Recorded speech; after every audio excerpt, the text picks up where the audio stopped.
Welcome. Welcome to the 40 days of Lent.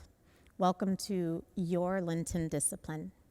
Welcome to this time when we're inviting you to deepen your prayer life, to take on some kind of fast, to give more maybe than you ever have before.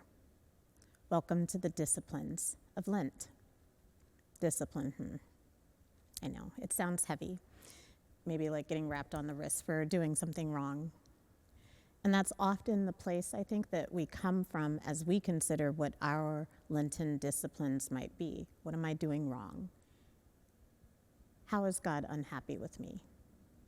How do my actions reflect the fallenness of man?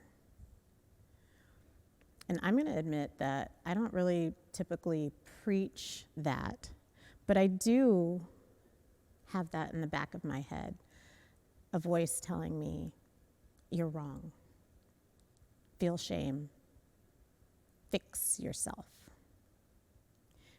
But what I'm going to do now is to turn that admission into a confession, because it doesn't acknowledge or even celebrate what God has done and is doing in my life. And here's the distinction that I would love to leave you with today. But I'll say to you, you may do wrong things, but you yourself, you are not wrong. It may sound semantic, but it's not. And it's common thought, but I actually don't think that that's the point of Lent at all, to come from such a place of lack. We don't enter into these disciplines to hate ourselves or to come out of that place of hate. We enter into them to come closer to God and to put ourselves in alignment with God's will. That is different. And as you think about what these 40 days might look like, I'd love for you to consider this. Don't overemphasize the fast. And I think so many times we do this because that's the typical question that someone asks us for Lent. Oh, what are you giving up? Instead, I would encourage us all to look for a discipline that integrates all three of the Lenten disciplines: prayer, fasting, and almsgiving. And start with prayer.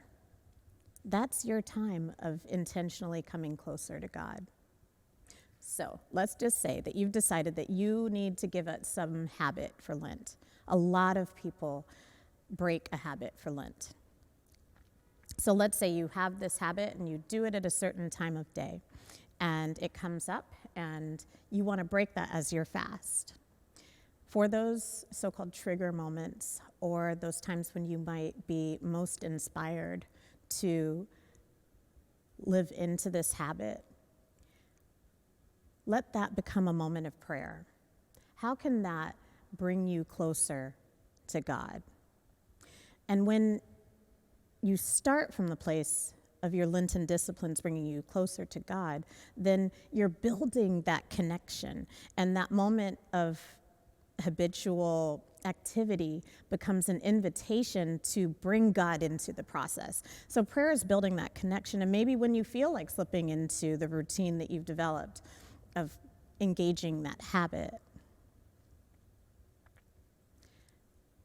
maybe then you can say, wait, this was impossible for me to address before, but with the help of God, I can do this.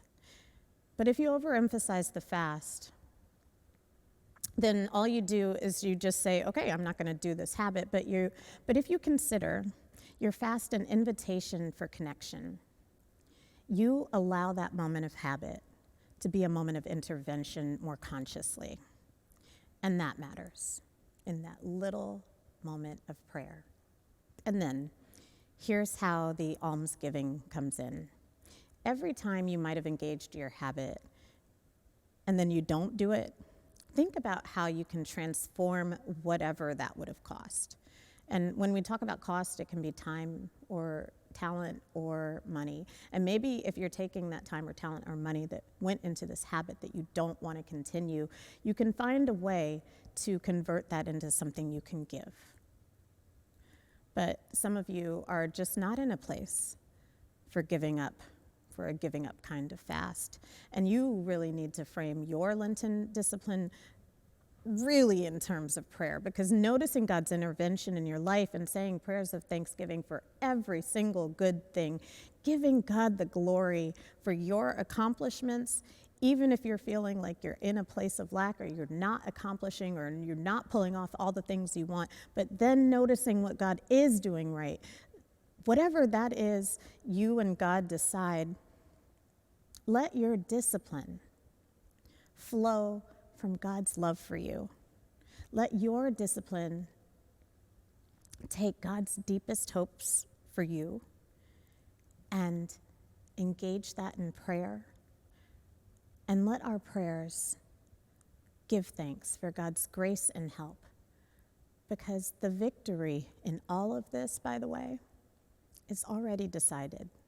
You, with God's help, will claim victory over the change God is inviting in your life. And so now we begin.